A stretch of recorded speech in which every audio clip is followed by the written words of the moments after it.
2025, chers téléspectateurs, chers auditeurs de Gandhi Malian TV et surtout d'African TV. Merci beaucoup de nous retrouver une fois de plus dans le cadre de l'émission Parole aux Africains.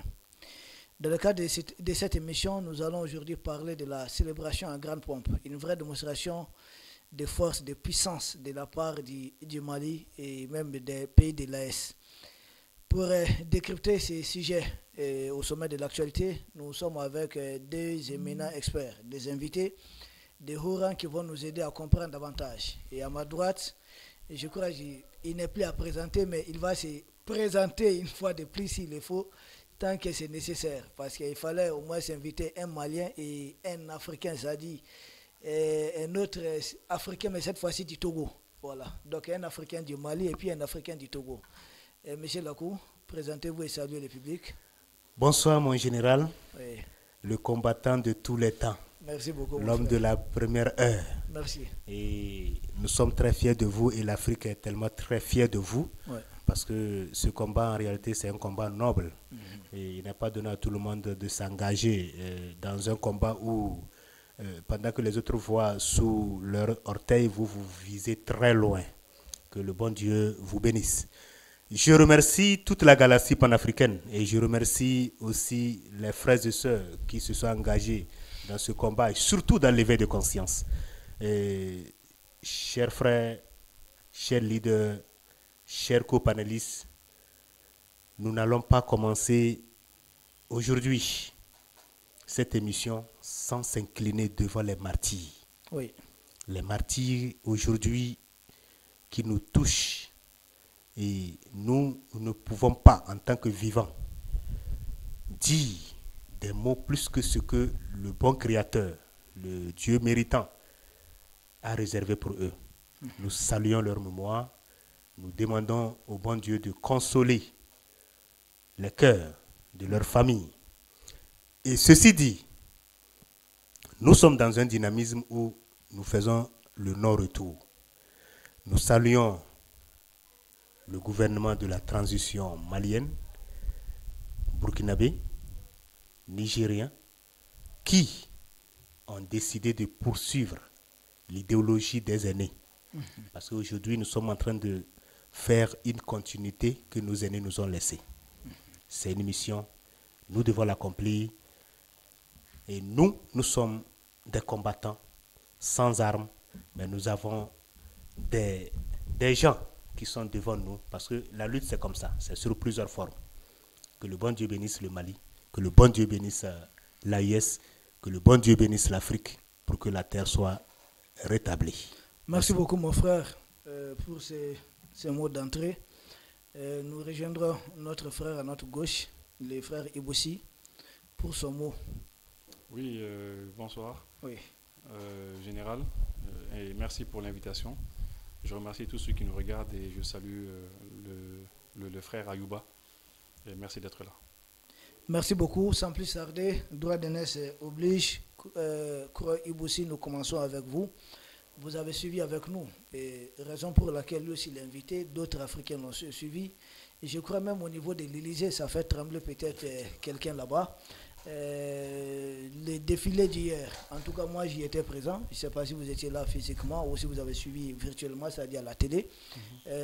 Quelles sont vos impressions, vos commentaires, si vous devez commenter ça, qu'est-ce qui a le plus retenu votre attention? Bon, ce qui a retenu mon attention, bon, d'abord dans un premier temps, en toute sincérité, si je dis que j'ai été surpris, je vais un petit peu mentir, parce que je n'ai pas été surpris, parce que à chaque fois que des véhicules militaires viennent, eh bien, j'ai l'occasion d'aller les filmer. Ah oui. Je vais les filmer à chaque fois. Donc, je vois les convois, je vois les véhicules qui viennent. Ce qui m'a particulièrement plu ce 22 septembre, c'est qu'on a eu des experts qui nous ont parlé en fait de ces véhicules, de ces engins, des experts qui se connaissent bien. Et ils nous ont expliqué les potentialités de ces véhicules, ce que chacun de ces véhicules pouvait faire. Ça, j'ai bien tendu l'oreille et j'ai beaucoup aimé. Et j'ai compris qu'il y a beaucoup de choses que Boumabel a eu à dire et qui sont réelles. Ah oui. Des véhicules qui arrivent à supporter les mines. On a des blindés qui supportent les mines. On a des blindés aussi qui font du brouillage. qui arrive à détecter les drones et les neutraliser à 300 mètres, etc. On a eu beaucoup d'informations quand même, et ça m'a plu. Maintenant, ce qui m'a vraiment impressionné un peu, voilà, quand même, ça il faut le dire, c'est quand on m'a informé, on m'a donné un détail. Et c'est ce détail plutôt qui m'a informé, qui m'a quand même fait plaisir. Je me suis dit que là, j'ai été vraiment impressionné par ça. Pas les véhicules, mais par les SU-24. Les SU-24 qui font... Ça vous a fait peur? Oui, bon, parce que moi, je n'étais pas présent. Ok. Je n'étais pas présent. J'ai été invité, Ok. mais je n'étais pas présent parce Physiquement. que j'avais d'autres choses à faire. Oui. Mais quand même, Mais de là où vous étiez, vous avez pu entendre ça quand même. Oui, mais les SU-24, je les entends souvent. Oh, ok. Ça fait quelques années, à peu près 1 an et demi, 2 ans, que je les entends à chaque fois qu'ils vont en opération. Il se trouve que ma maison, elle est à un endroit où les avions passent beaucoup par là-bas. Ah, ok. Et à chaque fois que les Su-24 passent, c'est la terre qui tremble. C'est la terre qui tremble. Et c'est vraiment un signe de très grande puissance.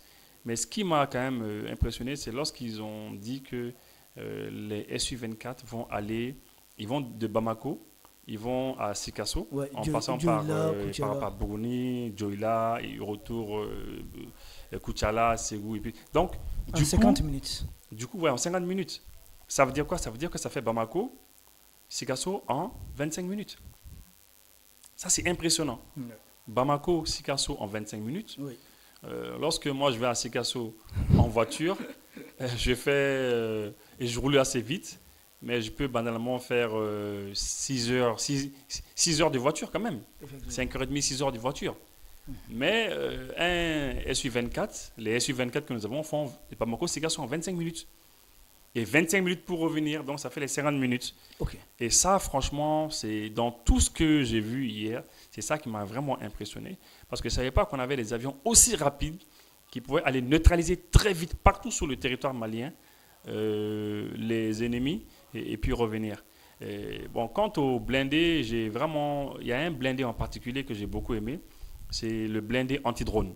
Ah, okay. Anti-drone et le blindé qui fait du brouillage. Parce que le jour on les a vus rentrer sur le territoire malien, puisqu'on a l'habitude d'aller filmer par patriotisme, le jour que je les ai vus, quand j'ai vu ces cages qui étaient accrochées au blindé, j'étais avec un ami technicien, puisque lui il est technicien, moi je suis technicien, on a regardé, moi je lui ai dit quoi, il m'a dit que ça c'est sûrement pour faire du brouillage.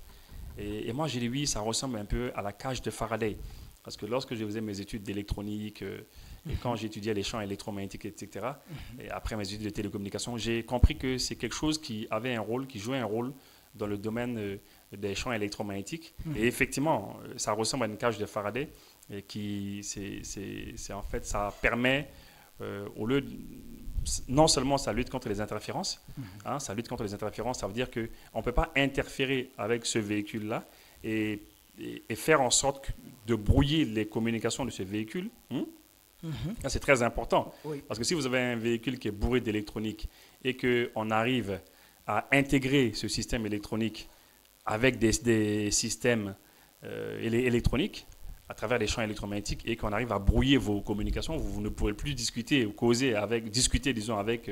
ça coupe le contact entre vous et vos frères militaires. Et donc, du coup, quand j'ai vu qu'il y a ce système-là et qui brouille aussi les signaux, notamment les signaux des drones aussi, j'ai vu que vraiment, ils ont de l'avance. On a de l'avance parce que il y a à peine quelques mois de cela que les ennemis du Mali ont commencé à livrer des drones à leurs sponsors. En fait, les sponsors ont commencé à donner des drones aux combattants armés qui nous attaquent. Des drones kamikazes. Des drones kamikazes. Il y a à peine quelques mois qu'ils ont commencé à donner cela.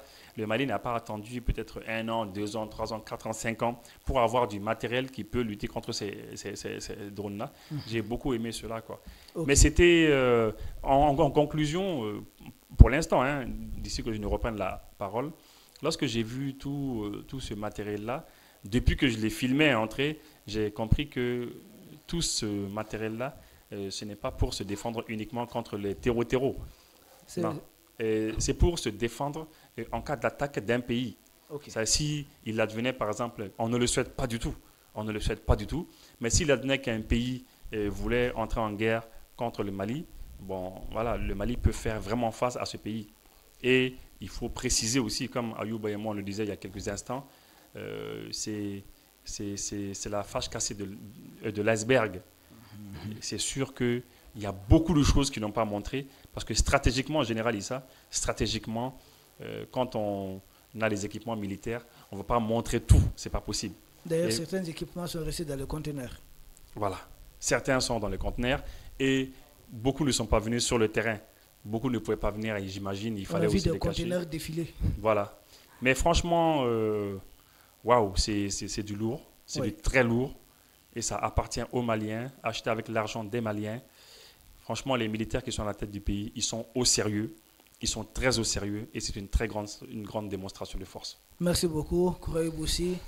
Le matériel est malien, acheté avec des moyens maliens, conduit par les Maliens. Ça fait un peu beaucoup de bruit. Mon cher Ayouba, vous qui êtes leader panafricain engagé du Togo en passant par le Burkina jusqu'ici au Mali, vous avez participé à beaucoup de débats, mais c'est à quoi nous avons assisté hier. C'est une véritable démonstration de force.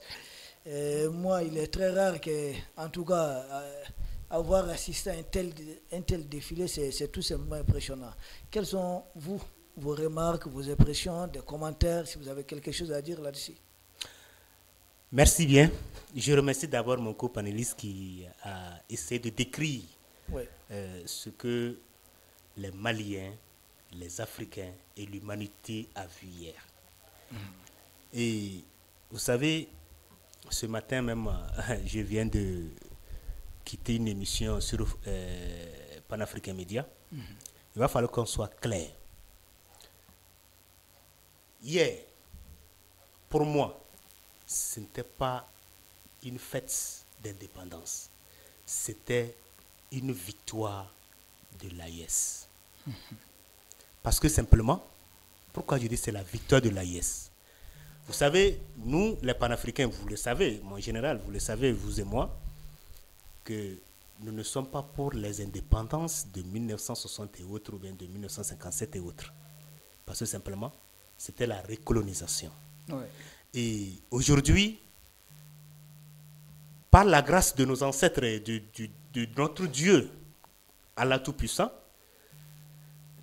c'était dans mon introduction ici, j'ai dit que la lutte que nos aînés ont commencé, cette lutte a commencé par porter des fruits aujourd'hui. Vous savez, lorsque le Mali a tenu tête à l'Occident, précisément à la France, il y a certains Maliens, certains Africains, qui ont pris la France comme un dieu, et qui a considéré l'Occident, à la tête les États-Unis, comme mandaté par Dieu suprême pour pouvoir coloniser, diriger et même créer l'ordre mondial. Ils ont dit que, mais attendez, qu'est-ce que les jeunes là sont en train de faire? Est-ce qu'ils ont la tête? Et dès lors, je vous en prie, tout le monde a commencé par se mettre en cause. Où va cette jeunesse de la transition? Et à ce moment, c'était les Maliens seuls. Après les Maliens, les Burkinabés ont suivi. C'est comme un caillou d'amusement qui commencer par attaquer un oiseau. Et du coup, le caillou a tapé l'oiseau et on voit l'oiseau commence par tomber. Je parle bien du Niger qui a rejoint l'équipe. Alors, depuis ce temps, les Africains, les Français, les ennemis, qui n'ont pas compris que l'aîné ne peut jamais disparaître. La bénédiction de Dieu reste toujours éternelle. On dit pas mal de choses. Même les médias mensongers. Ils n'avaient pas d'espoir. Alors maintenant, je m'en vais directement m'adresser aux Maliens. Vous savez, il fallait que hier, l'arsenal que tout le monde a vu, il fallait ça, premièrement, pour dire aux Maliens ce que la transition est en train de faire. Ça, c'est le premier point. Oui. Parce que même dans nos oreilles, nos propres parents nous ont dit non, ils sont en train de faire des chantages. Ils n'ont rien payé, ils n'ont pas d'armement, ils n'ont rien. Ils sont en train de faire ci, ils sont en train de faire ça. Ok, rien que des tapages. Bon, il n'y a rien dans le fond.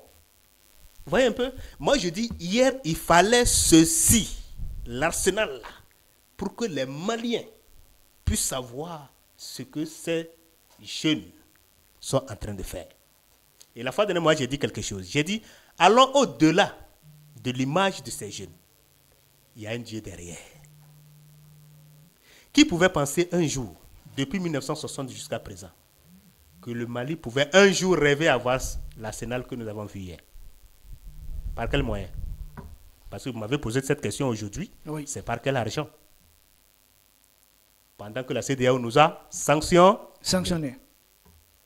Pendant que l'Union africaine ne dit mot. Pendant que l'ONU, qui devait quand même être garant du droit de l'homme, de la liberté et même de la souveraineté, jusqu'à présent est resté bouche bée. Alors, d'où viennent maintenant les moyens pour l'arsenal là? Voilà la question qu'il fallait se poser. Et lui et moi participé au complot aux côtés de la CEDEAO. Voilà encore un grand problème. Alors, mon cher général, je dis Dieu est derrière. Ces jeunes, pendant tout ce temps, ont dû se calmer parce qu'ils ont un objectif. Alors, donc, ceci dit, il faut savoir que tout ce que nous avons vu, en réalité, les Maliens aujourd'hui sauront que Dieu a démarré une histoire dans la vie des Maliens. Dieu a ouvert une autre page dans la vie de l'AIS. Et il faut comprendre que, comme je l'ai déjà dit, ceux qui ne croient pas en eux-mêmes, que ce soit les Maliens ou bien la population de l'AIS, ceux qui ne savent pas que quand Dieu se lève, personne ne peut le contredire et il a tous les miracles possibles, ils n'ont qu'à savoir que cela s'est passé hier sur le territoire malien. Tout ce que nous voyons, nous avons vu là, que ce soit à la télé, que ce soit en direct ou bien que ce soit sur le terrain ou pas, cela s'est passé sur le territoire malien. Le bon Dieu est derrière. Plus rien ne sera comme avant. On peut combattre les humains pendant longtemps. Mais lorsque Dieu se lève, il prend le dernier et le place au premier rang. Et il prend le premier qui se croyait le plus puissant ou bien le plus fort, pendant que Dieu ne l'a pas mandaté. Parce que n'oublions pas que le monde a été dirigé sur le faux, sur le mensonge, sur l'hypocrisie. C'est ce que je viens de citer. Ceux qui nous ont branlé, les chartes, les institutions, ont fait le contraire. Et Dieu s'est fâché. Le Mali, l'AIS continuera et rien ne peut l'arrêter. Merci beaucoup. Et aussi, nous revenons vers vous. Il a surtout salué la gestion rigoureuse budgétaire de la part du Mali, parce que ce n'était pas donné à tout le monde, avec toutes les sanctions que le Mali a eu à subir. Dire que nous avons pu acheter tout ça, ce n'est pas pris à crédit, rien, mais ça a été vraiment acheté. D'ailleurs, son Excellence, le président Assimi Goïta, dans son interview, il est revenu là-dessus. Il a dit qu'il fallait ça pour présenter surtout au moins l'échantillon de ce qu'ils ont fait avec les efforts du contribuable malien. Absolument. Cette gestion, c'est très rare de voir ça dans cette Afrique, en tout cas qu'on appelle ancienne colonie française, mais est-ce qu'il ne faudrait pas saluer ça? Ah oui, ça doit être salué. Ça doit être salué parce que, par exemple, je vous donne un simple exemple. Oui. Pour avoir une idée de grandeur du nombre de véhicules qu'il y a comme ça. Vous voyez, quand vous regardez les plaques d'immatriculation, on voit c'est marqué 01, on a 16 000, on a 16 000, le véhicule qui est face à moi, on a 16 726. Derrière, on a 16 500 et quelques. Donc, on a 16 500 et quelques, donc à 16 600, 16 700. Donc, ça veut dire que déjà, si ces nombres-là qui sont... En termes de véhicules de combat. Voilà, en termes de véhicules de combat. Si ces nombres-là indiquent, de la manière dont les nombres, là, ça a été numéroté, si ça indique le nombre de véhicules que nous avons... Un ordre croissant. Voilà, déjà c'est immense. C'est immense déjà. C'est vraiment immense. Et ça, c'est ceux seulement qui sont là. On ne parle pas d'avion. Voilà, on ne parle pas d'avion. Et puis ça, c'est les blindés. Parce que voilà, chaque véhicule est immatriculé. Donc, comme les gens le disent, c'est plusieurs milliers de véhicules que nous avons. Et derrière, vous avez 14 515. Voilà. Donc, donc il y a la série des 14 000, la série des 16 000. Et voilà, et il y a les blindés. On cherchera à comprendre pourquoi ces séries-là. Voilà, donc ça veut dire déjà que, c'est-à-dire, on a énormément de blindés, on a énormément de véhicules de combat, il y en a beaucoup. Et le fait de dire à la population, bon, écoutez, voilà, votre argent, on l'a pris, c'est dans ça qu'on l'a mis. La population hier, elle était, disons le 22 septembre, la population, elle était vraiment, ouais, c'était bien hier, hein, c'est ça. Et elle était impressionnée. On voyait les gens qui hurlaient partout, hurlaient de joie. Il y a même une équipe une web TV burkinabé qui est venue ici. Ils ont dit mais qu'ils étaient épatés, impressionnés de voir que la population était vraiment en symbiose avec les dirigeants. Il y a 2 dirigeants pratiquement qui ont vraiment, ils ont quasiment affolé les foules. Bon, c'est le président d'abord qui a pris un bain de foule terrible. Hein. Il y avait des ovations incroyables, il faut le dire. Et il y avait le général aussi de corps d'armée, Sadio Camara, le ministre de la Défense, qui lui aussi de son côté, on se rappelle qu'il a garé son véhicule. Hein. Il a garé son véhicule un peu loin, en dehors des périmètres de sécurité. Il a garé son véhicule là-bas et il a fait une bonne cinquantaine de mètres, presque une centaine de mètres à pied. Et là, la foule a crié dans tous les sens. Voilà. Mais franchement, c'était terrible. Hein. C'est terrible ce qu'on a vu. Et en sachant qu'il y a beaucoup aussi qui sont encore, beaucoup qu'on ne peut pas montrer au monde entier. Et je pense que les gens vont savoir que ce sont des gens qui sont décidés. Ils sont vraiment décidés. Et puis, pour savoir que les gens ont vraiment suivi, déjà à quelques 2 heures, 3 heures déjà, moi je suivais l'émission, le défilé sur la chaîne YouTube de l'ORTM. On avait 2 700 000 vues déjà. 2 heures, 3 heures seulement les vues, on avait 2 700 000 vues. C'était incroyable. Et je crois, si ma mémoire elle est bonne, tout à l'heure j'ai suivi l'ORTM. Et il y avait une présentatrice qui a parlé de au moins 6 à 7 millions. En tout cas, il y a 6-7 millions de personnes qui ont suivi. Et Facebook, quand vous allez sur Facebook, je ne sais pas combien on doit avoir maintenant. Sur YouTube, c'est sûr que ça a augmenté. Ça veut dire que ce n'est pas les Maliens seulement qui l'ont suivi. Hein? Ce n'est pas seulement les Maliens qui l'ont suivi. Ça doit être regardé je sais que s'ils regardent un petit peu les parties géographiques, hein, les régions, qui ont regardé beaucoup ces vidéos-là, vous allez voir que vous allez être surpris. En tout cas, c'était extrêmement bien. Bon, maintenant, voilà, ils font tout pour montrer qu'ils gèrent bien notre argent. C'est vrai, c'est une très bonne chose. Nous savons que ça coûte beaucoup d'argent, ça, surtout les avions. Et surtout, ce qui est clair, hein, c'est que c'est des véhicules qui consomment beaucoup d'énergie, beaucoup de carburant. Ces blindés que nous voyons, ces semi-blindés, etc. Ils sont gourmands en carburant. Voilà, ils sont très gourmands et surtout les avions. Les avions sont très, très gourmands. Le nombre d'opérations que les Sukhoi ont eu à faire en 2022-2023, ils ont même indiqué cela. Donc, c'est des avions qui consomment beaucoup, beaucoup, beaucoup. Notamment les hélicoptères aussi de guerre qu'on a vus. Oui. Les hélicoptères d'attaque qu'on a vus qui étaient très impressionnants. Le bruit, on entendait. On se croirait dans les films américains. Quoi. Il y avait Mi-17, transport de troupes, il y avait Mi-24, voilà. Hélicoptères de combat. C'est vraiment bien parce que en fait, l'armée malienne avait beaucoup besoin de ces hélicoptères de transport de troupes. Ils avaient besoin de cela parce que ça leur permet d'être rapides. Mais tout ça, ça a compté de l'avenir au pouvoir de ces militaires. Hein. Oui, je me rappelle une fois, d'une histoire qu'on m'a racontée qui était quand même qui nous a vraiment fait de la peine. C'était à Boulkessi. Une fois, à Boulkessi, le camp là-bas était tombé. Oui. Il y a très longtemps de cela, sous le président Ibeka. Et lorsque le camp était tombé, bon, voilà, les terreaux, à l'époque, ils prenaient leur temps là-bas. Ils faisaient tout ce qu'ils voulaient. Ils restaient là-bas 1 journée, 2 jours, 3 jours. Ils faisaient le thé là-bas. Ils restaient là-bas vraiment, quoi. C'est-à-dire, ils gardaient le camp pour eux. Et il a fallu que nos militaires empruntent un hélicoptère qui n'était pas un hélicoptère de transport de troupes. Ils étaient limités. Ils pouvaient faire descendre à peu près 9 à 10 commandos. Donc, ils ont choisi 10 à une douzaine de bons éléments, alors que les hélicoptères de transport de troupes peuvent prendre au moins 30 personnes. Au moins 30 personnes. Ici, vous avez 2 bons comme ça qui prennent 30, ça fait 60 bonhommes, 60 commandos qui descendent quelque part. Ah ouais, ça, ils peuvent faire un carnage. Mais là, j'ai appris dans l'histoire que c'était une bonne douzaine de personnes seulement qui sont descendues. Ils ont été, en partant même, l'hélicoptère pouvait tomber à tout moment. Hein. C'est eux qui étaient dedans. Ils étaient, franchement, comme on le dit chez nous, en Bambara ou Kumbala Bolo, quoi.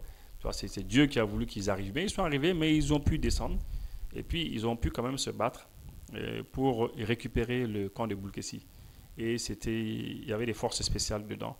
Et ils se sont toujours promis qu'il fallait qu'ils puissent avoir les hélicoptères de transport de troupes pour au moins, avec 2 bons hélicoptères, on peut emmener au moins 60 bonhommes, 70.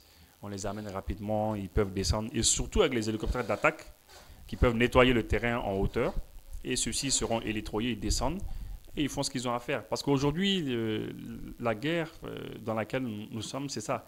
C'est l'information. Une fois que nos hommes ont l'information, il faut aller très rapidement sur les lieux. Et puisque c'est des endroits où il n'y a pas forcément des pistes d'atterrissage, etc., eh bien, il faut des hélitroyages, il faut que les gars, on puisse les faire descendre par hélicoptère. Et là, il faut que ce soit des hélicoptères qui puissent prendre...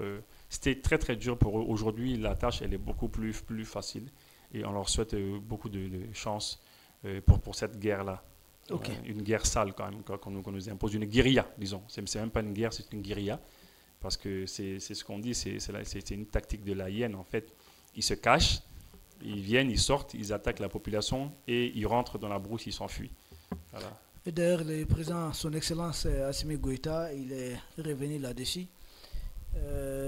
Il s'est prononcé sur ces actes, en tout cas des tactiques de guerre non conventionnelles utilisées par les terreaux, donc qui sont envoyés en mission. Et il a si bien dit qu'il y a des gens qui sont derrière ces terreaux, c'est-à-dire ce sont des gens qui sont en mission. Des sponsors. En mission, voilà, ils ont des sponsors étrangers, donc en mission pour nuire au Mali. Mais que le Mali fera cette guerre. Il a été très catégorique que c'est cette guerre, nous allons vraiment la faire. Monsieur Ayouba, votre commentaire sur la présence de son Excellence Assimi Goïta, qui est arrivé très tôt et qui est resté jusqu'à la fin du défilé, et qui après s'est assisté au défilé étant debout. Il faut vraiment être solide, dynamique pour faire cela. Un mot, à la fin, il n'a pas manqué en tout cas de condamner le fait qu'il y a des pays qui sont derrière ces terroristes mercenaires, mais que le Mali répondra de façon très ferme et que ces équipements, c'était une façon de rassurer les populations maliennes que les fonds publics sont bien utilisés. C'était une façon de montrer ça publiquement. Vous avez un commentaire sur la présence de son Excellence Assimi? Merci beaucoup. Je vous ai dit que le bon Dieu est derrière. Vous Oui. savez, lorsque Dieu choisit quelqu'un, il le dote de tous les pouvoirs. Et les gens ont l'habitude de le dire, que même depuis 1960, c'est Dieu qui choisit nos dirigeants. Oui. Mais on se pose la question, est-ce que c'était vraiment Dieu qui a choisi ses dirigeants? Pourquoi jusqu'à présent? Pourquoi c'est maintenant? C'est la question qu'on doit se poser. Alors, ceci dit, il faut savoir que nous avons un garçon. Moi, j'ai fait juste une petite analyse ici dès le départ. J'ai dit, est-ce que quelqu'un pouvait tenir en Afrique, après avoir éliminé, faire taire tous les révolutionnaires, tous les panafricains, qui pouvait tenir la tête contre la France? Ne prenons pas ça à la légère. En tout cas, Mais- Sylvianus Olympio assassiné, Modibo Keïta renversé puis assassiné après. Thomas Sankara. Thomas Sankara assassiné, Lumumba dans des conditions encore qu'on ne veut même pas décrire. Mais Horrible. tout récemment, le président Gbagbo, déporté à la haie. Vous voyez un peu. Donc, moi, je dis que c'est Dieu qui nous a envoyé ces gens. Parce que, en réalité, lorsque Dieu envoie quelqu'un, il le donne de tous les pouvoirs. Il ne faut pas négliger ça. Donc, Assimi Goïta est un envoyé de Dieu. C'est pourquoi sa santé, leur santé, parce que tenez-vous bien, il faut que nous essayions, parce qu'aujourd'hui, nous sommes en train de rendre hommage à une équipe. Nous saluons le courage, la détermination d'une équipe et non d'une tête. Quand bien même que lorsqu'il y a un État, il doit avoir un président. Mais ce président n'a pas travaillé seul. Donc, en réalité, nous sommes fiers de notre Créateur, Dieu Tout-Puissant, qui nous a envoyé un leader, un jeune vaillant, un jeune rempli d'énergie, un jeune à chaque fois qui doit écouter, réfléchir. Parce qu'en réalité, nous avons deux ennemis. Et là, je vais directement attaquer le deuxième sujet, la deuxième question. On a deux ennemis. On a l'ennemi de l'extérieur et l'ennemi de l'intérieur. Oui.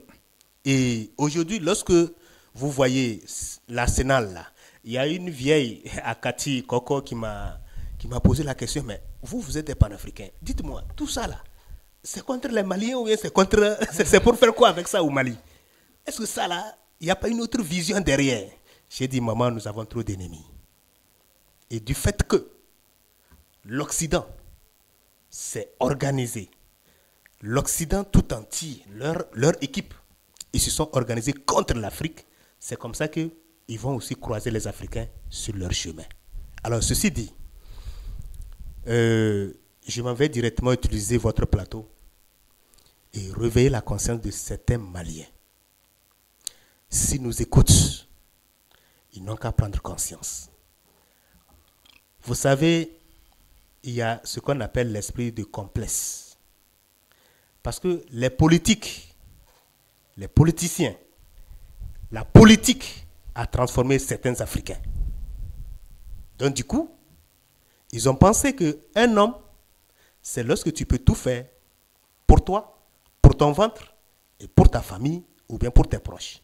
Non, ce n'est pas ça.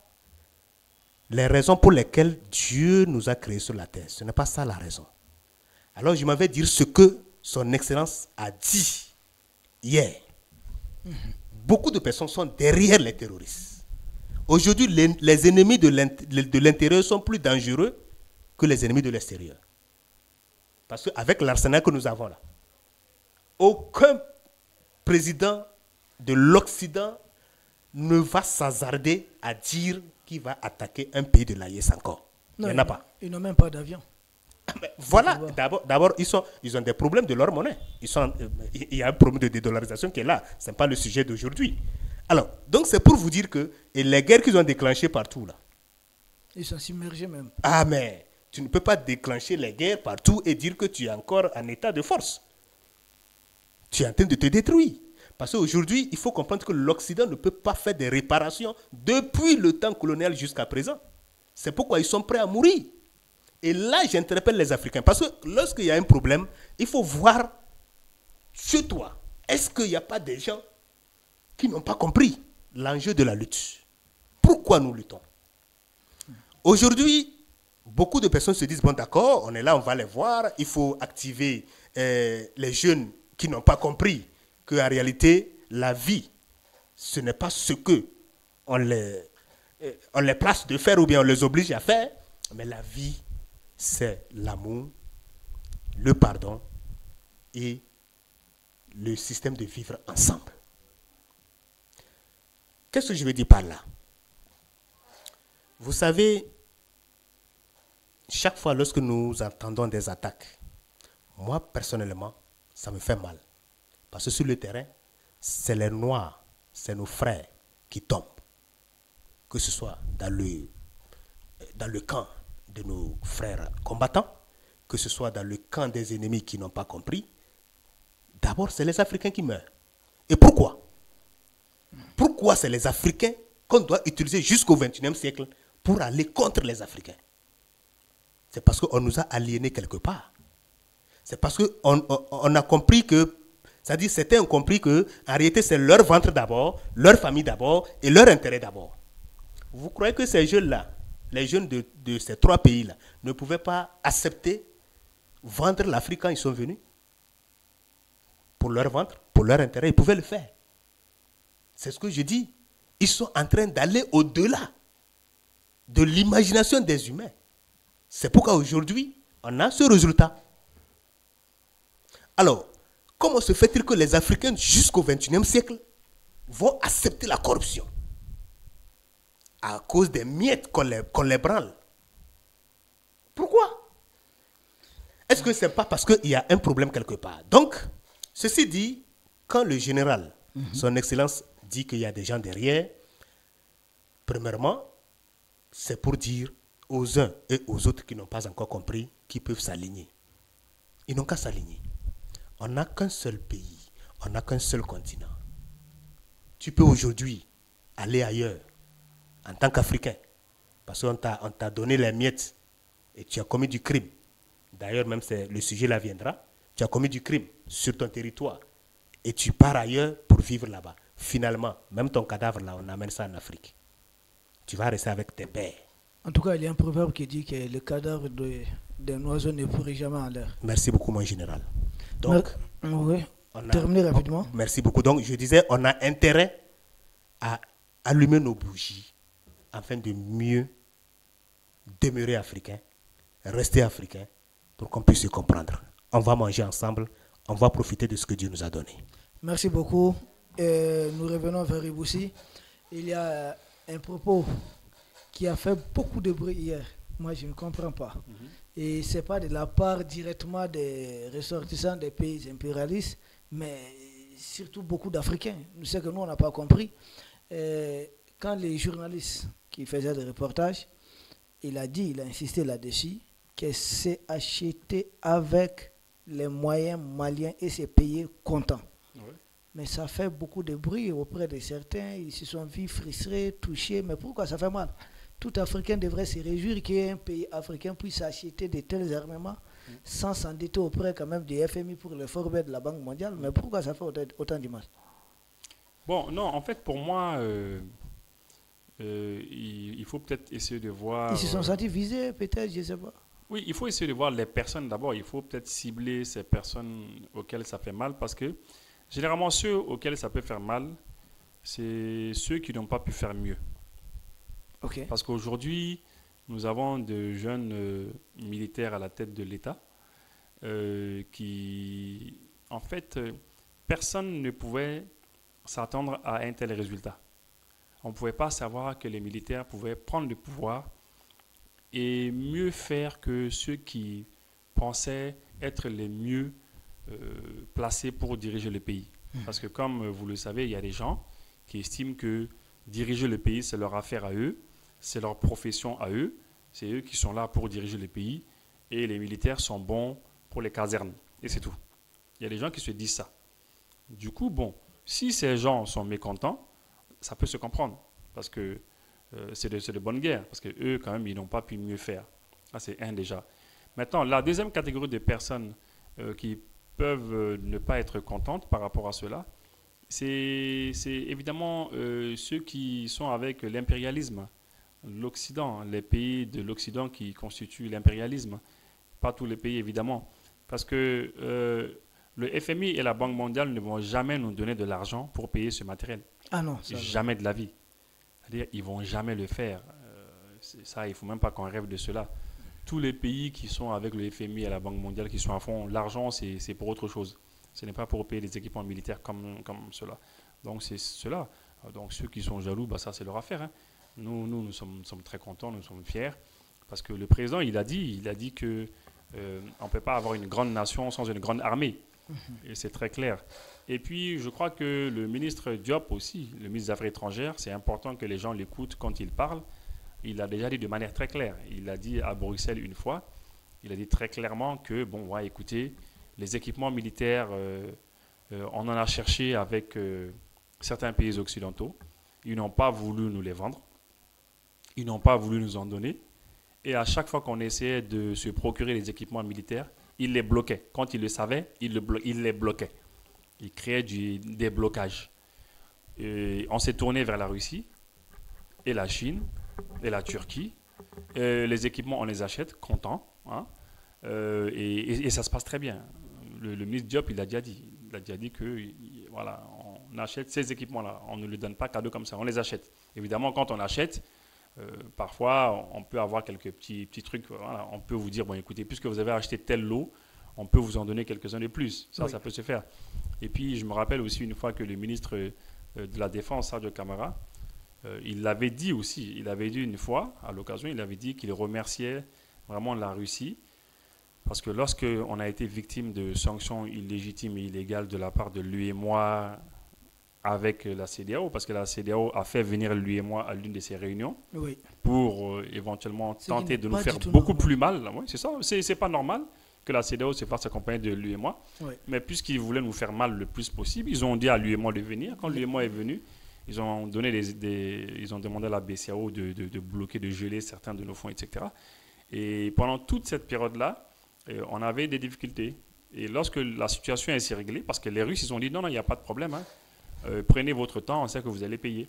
Et le général Sadio Camara, il a remercié les Russes pour leur patience par rapport à cela. Donc, vraiment, c'est vraiment impressionnant de voir qu'on ait pu acheter tout cela avec l'argent des Maliens. Okay. C'est ça surtout qui est quand même magnifique, parce qu'on n'aurait jamais pu le faire si on était resté sous l'influence de la France. On n'aurait jamais pu le faire. La France n'allait jamais accepter qu'on puisse acheter ses équipements militaires.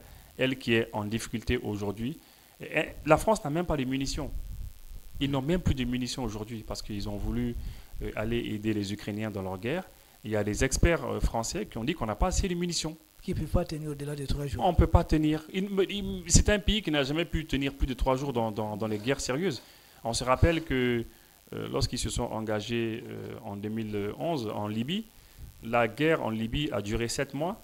La France, elle a tenu une seule journée. 24 heures, tout ce qu'ils avaient, ils ont tout tiré. Ouais. Ils ont tout tiré et le reste des 7 mois, c'est les États-Unis qui leur ont donné les munitions, tout ce qu'il fallait tirer. Donc, ils ne vont pas accepter que nous, on ait payé ces équipements militaires. Alors qu'on en a besoin pour défendre notre pays, pour défendre nos mères, pour défendre nos pères, pour défendre nos enfants. Mais c'est la France même le problème. Mais bien sûr, c'est eux le problème. Aujourd'hui, c'est eux qui sont en train de nous envoyer les terreaux. C'est eux qui le font. Ils le font, ils ne s'en cachent pas. Et ils font la publicité des terreaux. Le 22 septembre, ils ont essayé même de gâcher notre fête avec France 24 et RFI. Ils ont commencé à dire, oui, écoutez, ils sont en train de fêter leur fête d'indépendance. Au même moment, il y a des terreaux ici, il y a des terreaux là. Oui, c'est vous qui les envoyez, on le sait. Vous les envoyez chez nous. Vous les financez. C'est pour ça qu'on a... Ils font leur communication. Ouais, ils font leur communication. Les seules chaînes aujourd'hui qui invitent les terreaux sur leur plateau, c'est France 24 et TV5 et RFI. Ce sont les médias français qui les invitent chez eux. Hein? Et nous, on a eu des informations. L'État malien, si vous voyez qu'on les a convoqués, on veut une réunion spéciale aux Nations Unies, mais c'est pourquoi? C'est parce que l'État a eu des preuves formelles qu'ils fournissent des renseignements, ils fournissent du matériel à ces terreaux. Ils influencent certains pays de la sous-région pour laisser passer du matériel pour ces terreaux. Et on le sait. Voilà. Donc, c'est contre eux, en fait, que nous sommes en train de se battre. Oui. Ils s'acharnent contre nous. Ils sont acharnés simplement parce qu'on a dit, bon, on ne veut plus de votre influence. Nous, on veut du partenariat. Hein? Nous sommes en 2025. 2025, c'est le partenariat. Gagnant-gagnant. Gagnant-gagnant sincère. On ne veut plus de genre, je suis influent, de l'influence, ceci, cela. Non, on ne veut plus de cela. Et ils sont en train de s'acharner. Mais il y a des généraux français qui l'ont dit sur LCI. Il y a des généraux, il y a des hommes publics, des hommes politiques publiquement qui l'ont dit. Ils ont dit qu'ils vont nous faire payer cela. Qu'ils vont nous le faire payer. On se rappelle, même le Niger aussi a été menacé comme ça. Hein? Donc, on le sait, c'est eux qui... des fois, tellement ils ont la rage, ils le disent sur leur plateau, on va vous faire cela, puisque vous avez décidé de vous évader, de partir, vous allez voir ce qu'on va vous faire. Et c'est eux qui sont en train de le faire. Et nous le savons, et c'est la raison pour laquelle on est en train de se défendre. Les chameaux qui se moquent de la bosse du dromadaire. Vous vous souvenez de cette phrase? Effectivement. Pourquoi les partisans des chameaux sont aussi frustrés, fâchés, tout simplement parce que notre journaliste a dit que c'est de l'argent malien, c'est-à-dire c'est des moyens maliens, que ce n'est pas acheté à crédit. Monsieur Ayouba. Vous savez, il y a un général américain qui était venu et accusé eBay. Michael Langlais. Merci beaucoup. Il a dit quoi? En réalité, ils étaient là il y a de cela 100 ans. Ils sont repartis. Mais il faut qu'ils reviennent encore pour régner pendant 100 ans. Ça veut dire que quoi? C'est des gens qui n'ont jamais pensé, d'abord même tout récemment, Sarkozy a dit ça, que les Africains ne sont pas rentrés dans l'histoire. Qui pouvait penser que le Mali peut s'organiser de la sorte. Et je ne vais pas te couper, lui Sarkozy, je dois répondre vraiment à ça parce que c'est un monsieur très malpropre qui a fait beaucoup de mal à l'Afrique. Lui Sarkozy, il est entré très mal, de façon très très négative dans l'histoire. Aujourd'hui, je crois qu'il a des bracelets électroniques et autres choses. Et l'Afrique continue son chemin. Nous sommes en train de nettoyer les terroristes qu'il a fait débarquer depuis la Libye. Continue. Merci beaucoup, mon général. Est-ce que le gars là devait vivre encore dehors? Non, c'est pourquoi on s'est retiré de leur famille CP, mais on va Merci on va beaucoup. arriver. Voilà, d'accord. Ça. Donc, c'est pour vous dire qu'en réalité, le problème est simple. Ils n'ont pas cru aux Africains. Parce qu'ils ont raison. Hein. C'est pourquoi moi, j'interpelle chaque fois les Africains. Ils ont raison parce que n'oublions pas que les Africains ont subi des lavages de cerveau et des transformations. N'en parlons même pas de la formation. C'est-à-dire, ils ont formaté les Africains depuis le temps colonial jusqu'à présent. Et donc, du coup, ils ont acclamé les mains, ils ont dit que bon, vraiment, on a réussi la colonisation. Parce que simplement, notre système de vie provenait d'eux, notre système économique provenait d'eux, d'accord? Comme vous l'avez déjà su, dit mon co-panéliste vient de faire la démonstration, et vous avez même appuyé. Est-ce que la France peut vous donner une somme, que ce soit au niveau de la FMI ou de la Banque mondiale ou bien de la CEDEAO, pour que vous puissiez vous équiper? Mon cher Ayouba, il n'y a aucun pays, ancienne colonie de la France, qui est doté des technologies militaires de la France réellement. Aucune ancienne colonie de la France n'a des avions Mirage 2000. Aucune ancienne colonie de la France n'a des avions Rafale. Aucune ancienne colonie de la France n'a des hélicoptères Gazelle. Continue. Ça les a surpris que leur soi-disant, excusez-moi le terme, mais c'est ce qu'ils nous ont dit, que nous sommes encore des sous-hommes. D'accord? Or, c'est le contraire. Ça les a surpris qu'aujourd'hui, ils voient tout ça là. Et ils doivent s'énerver, et pas eux seuls. Vous savez, lorsque nous parlons de la France, moi je parle de l'Occident en général. Parce que la France seule n'a pas fait un programme. D'abord, si ça ne tenait que la France seulement, il n'allait pas tenir jusqu'à présent contre les Africains. Oui, ça se comprend. Alors, donc, ce que nous devons comprendre, c'est quoi?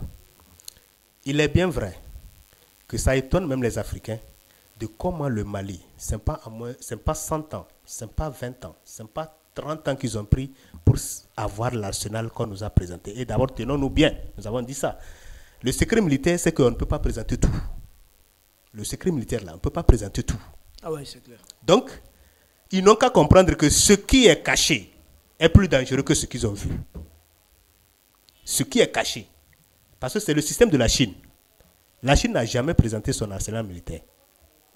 C'est comme ça. Et aujourd'hui, n'oublions pas que nous nous sommes accrochés à un fort. Nous sommes accrochés à ceux qui ont déjoué l'ordre mondial et qui sont en train de commander l'univers. Personne ne les touche. Donc, il faut copier toujours le premier de la classe et non le dernier de la classe.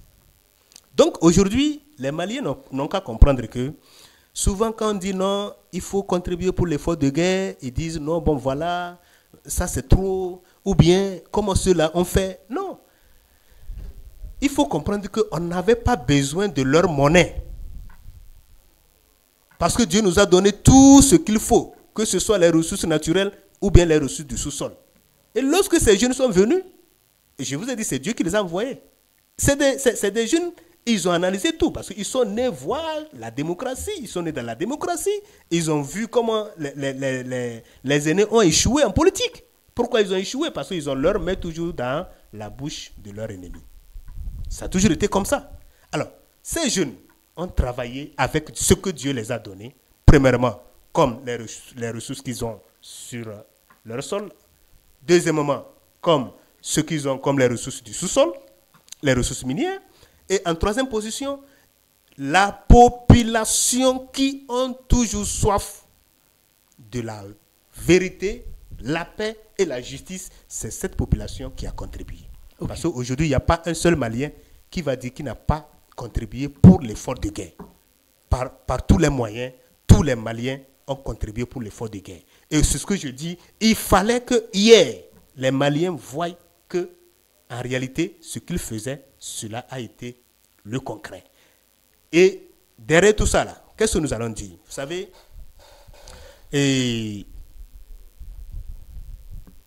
l'ordre mondial jusqu'à présent n'est pas arrêté. Et lorsque le feu brûle chez ton voisin, cherche de l'eau pour garder à côté de toi. Parce que si sa barbe est en train de brûler là, ou bien sa maison brûle là, quand ça va quitter directement, ça peut tomber chez toi. Nous savons très bien que tout ce qui se passe dans le monde entier là, leur objectif c'est l'Afrique. Alors pourquoi ne pas s'armer? Parce que qui veut la paix prépare la guerre. Merci beaucoup, mon général. Oui, je voulais juste ajouter quelque chose qui, quand même, à mon sens, est très important. C'est la réaction, en fait, des militaires dans les pays de la sous-région. Parce que dans les pays africains, il y a les militaires. Et ces militaires-là et nos militaires discutent entre eux. Ils échangent parce qu'ils se rencontrent souvent sur des sites de formation, etc. Dans certains pays où ils sont en formation commune. Et ils discutent beaucoup. Ils discutent et j'ai eu des informations qui sont telles que il y a des militaires dans certains pays de la sous-région qui ont été épatés. Ils l'ont dit clairement, hein, ils ont dit clairement à nos militaires que franchement, les Maliens, ce que vous faites, c'est ça la vérité. Bien qu'il y a des fois des gens, notamment des activistes qui sont sur les réseaux sociaux, qui racontent n'importe quoi et tout, ils disent tout et voilà. Mais il y a des militaires qui l'ont dit. Ça sont des ventriloques. Voilà, non, eux, ils ne comprennent rien. Les militaires même qui sont chargés de la défense des pays, il y a beaucoup de la sous-région qui ont félicité les Maliens. Ils leur ont dit, écoutez, nous sommes des militaires de tel et tel pays, on ne peut pas parler, c'est la grande muette, mais franchement, nous savons ce que nous avons et nous avons vu ce que vous avez. Et en toute sincérité, ils sont vraiment fiers. Et voilà, bon, après, il ne faut pas que ça leur donne certaines idées, quoi. Mais ils sont Pourquoi très ça ne fiers. doit pas leur donner certaines idées? Voilà, bah après, ça c'est autre chose. Je vais Mais essayer, quand même, il y a beaucoup parce qui... que le général vient de poser une question, je vais lui répondre pour que vous compreniez. Je vous donne un exemple. Moi, j'ai travaillé dans l'assurance au Burkina Faso pendant plus de 5 ans. Et vous savez, dans l'assurance, nous travaillons avec les militaires pour leur assurance vie. Mais quand nous rentrons dans les bureaux des généraux ou bien des colonels, ils nous disent, mes frères, il va falloir que vous nous aidiez un jour à pouvoir nous doter de l'arsenal nécessaire pour défendre nos États. Un militaire, c'est quoi? C'est l'arme, non? Mais vous allez voir des militaires qui sont sur le terrain qui n'ont pas d'armes pour pouvoir se défendre. Ouais. Pendant que l'ennemi vient avec les armements très lourds. Ouais. Mais il faut qu'on soit clair. Ouais. Ceux qui sont en train de féliciter aujourd'hui ce qu'ils ont vu là, mais attendez, c'est des gens qui affrontent la mort en face. Ouais. Ils affrontent la mort en face tous les jours. Je vous dis, il y a que ce soit dans tous les autres pays, d'accord, de l'Afrique, où ils sont en train de vivre sous la force du colonialisme là. Tenez-vous bien, nous avons des garçons en Afrique. Il y a des gens qui n'ont que des armes de la Première Guerre mondiale qui ne donnent pas. C'est ça. C'est vrai.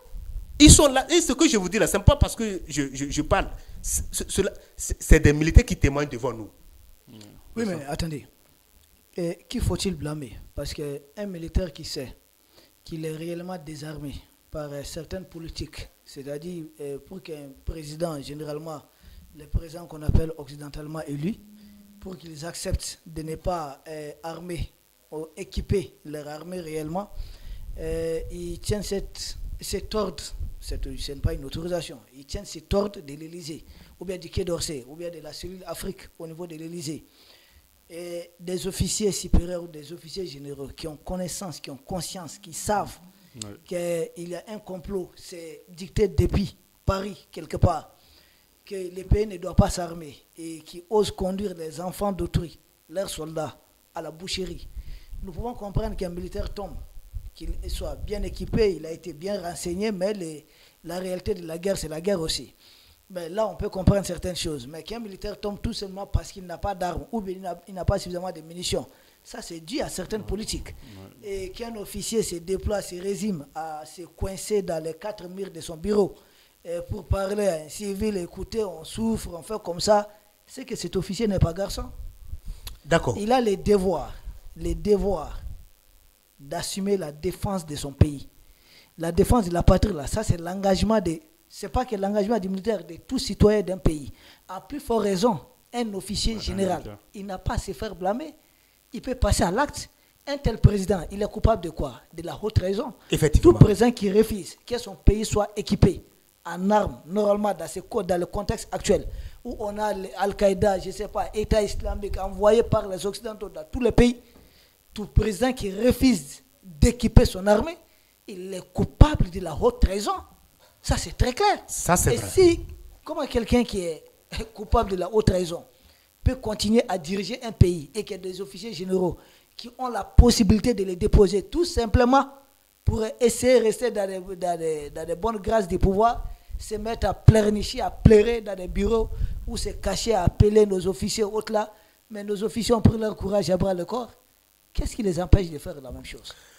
Merci bien, mon général. Ça, c'est une très belle question. Voilà pourquoi, tout récemment, j'ai dit quelque chose. Nous sommes des éveilleurs de conscience. Vous savez, lorsque le système de diviser pour mieux régner là, a marché à merveille, là, cela fait que les Africains n'arrivent pas à s'en sortir. Je prends le cas de la Côte d'Ivoire. Combien de hauts gradés sont tombés par les mains de M. Ouattara? Et qui est derrière M. Ouattara? Il y a beaucoup de pays dans lesquels on a égorgé même des militaires dans les bureaux. Des hauts cadres, je ne vais pas citer les noms ici. Un militaire doit accepter qu'on vienne le gorger comme ça. Vous voyez un peu? Donc, premièrement, c'est quoi? Vous savez, c'est ce que je viens de dire. Lorsque les Africains vont comprendre que c'est comme tu as sur ta tête un panier rempli du sucre, du miel, tout. Mais lorsque on te donne quelques kilos, d'accord, du miel ou bien du sucre, tu es prêt à décharger ce que tu as confié à l'ennemi et tu prends maintenant les quelques miettes qu'on t'a données. C'est ça. Nous sommes divisés parce que il y a un système qui ne nous amène pas à voir l'intérêt commun, mais nous voyons les intérêts individuels. Donc, il faut que les Africains s'unissent. C'est la seule solution. Ok. Et lorsqu'on s'unit, plus on devient fort, plus il y a Dieu derrière. C'est ce qui s'est passé avec le Mali, c'est ce qui s'est passé avec les 3 pays. Ok. Merci beaucoup pour terminer. Koura Iboussi, à peine le défilé terminé, quelques heures après, pouf, l'annonce est tombée. Les 3 pays de l'Est se retirent de la CPI. Faut-il voir un lien après cette démonstration de force? Oui, je pense que les présidents de l'AES ont voulu en même temps annoncer cette nouvelle-là, c'est-à-dire à la population, pour profiter de la fête du 22 septembre, quoi. Donc, c'est quasiment 2 fêtes qu'il y a eu. Hein, on a attendu la fête du 22 septembre pour faire la fête du 22 septembre, mais fêter aussi le départ de la Cour pénale internationale. Je pense que ça a été coordonné. Et ça a été voulu parce que quelques semaines, une semaine à peu près, ça vaut pas trop une semaine même, hein, quelques jours juste avant que la nouvelle ne soit annoncée. Et on avait déjà pressenti cela parce qu'il y avait une réunion à Niamey. Et effectivement, le Premier ministre par intérim du Niger avait été très clair. Il avait été très clair avec la Cour pénale internationale. Non, personnellement, général, en toute sincérité, je pense qu'ils ont pris une bonne décision. Dans beaucoup de mes émissions, je l'ai dit. Et Dieu merci, aujourd'hui, on voit que c'est une réalité. Et si quelqu'un me demandait pourquoi j'ai toujours demandé le départ de la CPI, parce que en fait, la CPI, elle est injuste, simplement. Elle est injuste. Il y a beaucoup d'organisations dans lesquelles nous sommes entrés sous pression. Parce qu'on n'avait pas vraiment des chefs d'État. Pression bien par ignorance même. Oui, on n'avait pas des chefs d'État à leur hauteur, c'est tout. Parce que les gars, ils rentrent on leur dit, allez, voici une organisation, on rentre dedans. Ils rentrent. On leur dit, voici une organisation. Mais ils avaient une peur bleue de l'Occident. Les dirigeants africains ont une peur bleue. Et actuellement, ce que les pays de l'AES font là, la plupart des dirigeants là, qui sont en train de dire que oui, publiquement, quand ils prennent la parole, ils disent non, mais attendez, on n'est pas trop d'accord. Mais ils savent au fond de leur lit, ils savent que nous sommes sur le bon chemin. Ils savent qu'ils ne sont pas libres. Ils savent qu'ils ne sont pas libres de faire ce qu'ils veulent. Et ils n'ont pas le courage. Mais ils n'ont pas le courage. Parce qu'ils se disent, bon, si j'essaye de m'affranchir, si ça ne marche pas, l'Occident va me tuer.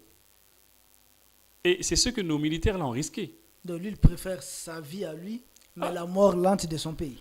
Bon, en tout cas, ils ont peur parce que les chefs d'État aussi ont peur. Ce sont des hommes comme nous aussi. Et ils réfléchissent à 2 fois. Ils se disent, bon, écoutez, c'est vrai, il y a le pays, c'est vrai. Mais voilà, pour que je puisse savoir qu'il y a le pays, il faut que je puisse être vivant aussi dans mon pays.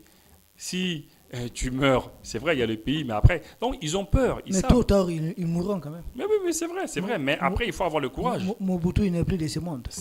Mais oui, mais... ans au pouvoir. Omar Bongo, il n'est plus de ce monde. Oui. Yassingbe Yadema, il n'est plus de ce monde. Oui, mais ils veulent rester le plus longtemps possible. Ils ont peur, ils n'ont pas le courage, en fait. Sinon, ils savent que nous sommes sur le bon chemin. Ils le savent, tous ces chefs d'État qui nous combattent, ils savent que nous sommes sur le bon chemin. Ils le savent très bien. Donc, il fallait qu'on quitte la Cour pénale internationale parce que c'est une cour qui est injuste. Elle a montré à maintes reprises qu'elle n'est pas crédible. Elle n'est pas crédible. Lorsque les juges ou les procureurs de la Cour pénale internationale ont le courage d'interpeller, des Occidentaux, en disant, bon voilà, on va poursuivre les militaires américains pour ce qu'ils ont fait en Afghanistan, on va poursuivre le Premier ministre israélien, on va poursuivre un tel, Nicolas Sarkozy ou je ne sais qui. Quand ils ont le courage de le faire, ils se font menacer, ils se font sanctionner. Les procureurs se font sanctionner, les juges se font sanctionner. Dernièrement, on a vu qu'il y a des juges qui ont eu le courage de dire, bon voilà, on va poursuivre Benjamin Netanyahou. Quand ils l'ont fait, ils ont été sanctionnés par les États-Unis. Ouais, même le procureur, il y a une information judiciaire qui a été... Mais oui, mais le procureur Khan, il ne sait même plus où donner de la tête, Karim Khan. Donc du coup, l'ancien procureur aussi, Fatou Bensouda, mais ils l'ont quasiment défaite. Donc du coup, c'est comme ça. Donc une cour qui se fait menacer par certains pays. Et puis, on ne respectait même pas les décisions de la cour. Il y a un mandat d'arrêt contre Benjamin Netanyahou, le Premier ministre israélien, mais il va aux États-Unis, il passe par la France, il traverse le ciel français. En principe, on doit faire descendre l'avion et l'arrêter et le remettre à la CPI. Ils ne le font pas. Benjamin, il va aux États-Unis tranquillement. La même France qui appelle à arrêter Poutine. Et la même France qui dit non, si Poutine il passe, il faut l'arrêter. Mais c'est n'importe quoi. Donc du coup, on a compris que la CPI, c'est n'importe quoi. C'est la raison pour laquelle les États-Unis, ils ne sont pas dedans, les Russes ne sont pas dedans, la Chine n'est pas dedans. Ils s'en fichent carrément. La CPI, elle devait poursuivre pour ce qui s'est passé en Libye. Elle n'a poursuivi personne. En Afghanistan, je l'ai dit à un instant, en Irak, elle ne peut pas poursuivre certaines personnes. Voilà, donc du coup, ça fait que c'est une cour qui est là uniquement pour les Africains. S'il s'agit de venir prendre Gbagbo, ah oui, là, ils sont compétents, ils viennent, ils prennent Gbagbo et puis on le remet à la haie. Mais sans ça, la CPI, elle n'est pas crédible. Donc, il fallait sortir de cette cour-là. Et puis, voilà, ils ont pris une bonne décision. Bon, pour ceux maintenant, les détracteurs qui disent non, écoutez, c'est une fuite en avant, les dirigeants de l'AES s'en vont parce qu'ils savent qu'ils vont se faire poursuivre. Mais ça n'a rien à voir. Même si on n'est pas dans la CPI, on peut être poursuivi par la CPI. On peut être poursuivi, mais après, on ne la reconnaît pas, on s'en fout d'elle. Mais si tu vas te retrouver dans un pays qui applique les décisions de la CPI, qui est dans la CPI, ce pays peut appliquer le mandat. Mais nous, en tout cas, ce n'est pas ça. La CPI, il fallait la quitter, ils ont pris une bonne décision. Elle n'est pas crédible et c'est une très bonne chose. Aïba, tu as quelque chose à ajouter? Merci beaucoup. Les PDS se retirent de la CPI. Non, ils ne se retirent pas. Ils ne reconnaissent pas la CPI. Oui, c'est-à-dire qu'on se retire du traité de Rome. Ils ne reconnaissent pas la CPI. Comme nous avons aussi pris la décision de ne pas reconnaître la CEDEAO. Je vais vous poser la question. Est-ce que les Africains ont participé à la création de la CPI? Mais ils ont adhéré massivement à la CPI, c'est ça. D'accord. Ils ont adhéré, comme vient de dire mon co-panéliste, par force. Mais est-ce que ce sont des enfants? Vous savez, mon général, quand bien même que aujourd'hui nous avons la grâce et la chance de parler, vous savez, avant ce n'était pas facile comme ça. Oui. Il faut qu'on soit clair. À un moment donné, il ne faut pas oublier l'histoire. Et nous venons des pays où il y avait tellement une surveillance de l'Occident en collaboration avec les sous-préfets à haut niveau. On n'avait pas le courage et le droit de parler contre la France. Nous, donc, je me souviens une fois qu'on manifestait devant l'ambassade de France. On disait, c'était en 2017, qu'on n'était pas d'accord avec leur présence, avec tout ce qui s'est passé. Vous savez, il y a de nos officiels qui nous ont traités de soutiens des terroristes. Merci beaucoup. Voilà. Et on va coudre des habits que vous ne connaissez pas, que vous n'avez même pas l'idéologie de ces habits. On va vous habiller. Donc c'est pour vous dire que, et du coup on vous élimine, hein, c'est pour vous éliminer, parce que vous dérangez. Qui vous a dit même de parler contre le maître? Vous voyez déjà? Donc c'est pour dire que En réalité, moi, je ne comprends pas au XXIe siècle comment les Africains vont penser. Si c'est que c'est nos ennemis, ça, moi, je dis chaque fois, nous sommes dans la jungle. Nous sommes dans un monde de prédation. D'accord? Et les plus forts ou bien les plus rusés continueront par toujours commander et diriger ceux qui ne veulent pas s'en sortir, ceux qui ne veulent pas prendre leur destin en main. Ça, c'est logique. Mais maintenant, il faut comprendre que concernant la CPI, mon co-panéliste a déjà dit ça, il a tout dit. Mais moi, je vais dire que les Africains doivent, en dehors même de sortir de la CPI, doivent revoir le système de gouvernance. Tout le système de gouvernance a été faux. C'est pourquoi ils ont peur. Et lorsque le Mali a tenu tête, ils ont dit, ah, on connaît l'histoire du Mali. Depuis qu'on a entendu parler des vrais guerriers comme les Sundiata Keita, les Damozon, voilà. Les Bitons, ah, mais il ne faut pas s'amuser avec le Mali, hein, parce que quand le Mali commence comme ça, là, si vous ne les arrêtez pas vite, ils peuvent éveiller la conscience des autres. Et c'est ce qui fut fait. Et aujourd'hui, je m'en vais vous dire, les Africains vont s'aligner derrière notre laboratoire. Parce que simplement, même, il a déjà dit ça ici, hein, même nos dirigeants qui font semblant, aujourd'hui savent qu'ils sont en train de faire le contraire de ce que Dieu les a, ou bien Dieu les demande de faire. C'est-à-dire qu'ils ne sont pas libres, ils ne dorment pas. Quand ils agissent, quand ils volent, quand ils tuent les citoyens, leurs propres concitoyens. Non, les conscients ne dorment pas, mais les dirigeants inconscients, ils ronflent même. Mais vous savez, Thomas Sankara a dit quelque chose. Il y a un dernier juge qui est suprême, la conscience. On peut traverser les tribunaux comme on veut, mais lorsqu'on arrive à ce tribunal-là, quel qu'en soit ce que tu es là, il y a quelque chose qui va te travailler. Alors, donc, ceci dit, l'Afrique doit reviser le système de gouvernance et pour qu'on puisse occuper la place qu'on nous a volée. Les premiers hommes sur la terre, c'est nous devons diriger la terre avec la paix, la justice et pouvoir maintenant créer le paradis qu'on nous a vendu pendant longtemps, qu'après la mort, il faut souffrir, il faut être esclave et après la mort, tu vas aller au paradis. Non, je pense que le paradis, c'est les Africains qui doivent préparer ce paradis. Et pour pouvoir atteindre cet objectif, Dieu nous a aidés. Nous avons créé notre laboratoire qui est en train de porter les fruits et c'est des fruits que toute l'humanité en a besoin. Parce qu'aujourd'hui, le monde brûle partout. Les mêmes qui ont brûlé l'Afrique, ce sont les mêmes qui sont en train de brûler ailleurs. Okay. Donc le Mali aujourd'hui est prêt. Quelles qu'en soient les attaques de l'intérieur ou de l'extérieur, le Mali est prêt, l'AES est prêt. Parce que n'oubliez pas, ça c'est le Mali qui a présenté son arsenal. Est-ce que nous avons vu l'arsenal du Burkina Faso? Est-ce que nous avons vu l'arsenal du Niger? Vous savez, nos partenaires sont aussi les mêmes hommes que nous. Ils ont les mêmes visions que nous. Ce sont des conservateurs, ce sont des gens qui respectent Dieu, ce sont des gens qui veulent protéger la planète Terre et ce sont des gens qui aiment la paix. Et pour cela, nous sommes ensemble, nous irons ensemble avec tous ceux qui veulent la paix, tous ceux qui veulent la reconstruction de la planète Terre. Merci beaucoup. L'émission arrive à son terme. Et votre mot de la fin? Oui, mon mot de fin, c'est d'abord vous remercier de m'avoir invité sur ce plateau ce soir. Je suis très content. Et vous savez, moi je dis, la lutte que nous sommes en train de faire, même si aujourd'hui je quitte le monde, c'est que je sais que j'ai porté un fruit. Si le général Assimi Goïta quitte le monde, c'est qu'il sait qu'il a apporté un fruit à l'Afrique. Si Ibrahim Traoré, Tiani, vous, nous, qui avons décidé de reconquérir l'Afrique, de récupérer l'Afrique, si aujourd'hui nous quittons le monde, c'est que cette lutte va toujours continuer jusqu'au sommet. Vive le Mali, vive la transition, vive l'AES pour que vive l'Afrique et l'humanité. La patrie ou la mort, nous vaincrons. Croyez aussi votre mot de la fin? Non, c'est surtout les encourager. Les dirigeants de l'AES, on les encourage et qu'ils continuent comme ça. Et que les peuples continuent à les encourager. Et puis, ça va y aller, Inch'Allah. Merci. Inch'Allah, ça va aller. Nous vous remercions, peuple d'Afrique, vous qui avez été nombreux à nous suivre.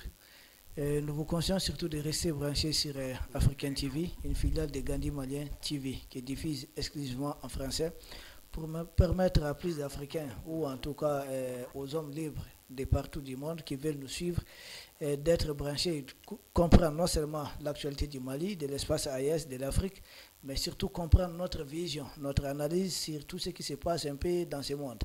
Nous vous remercions, merci beaucoup et à très bientôt.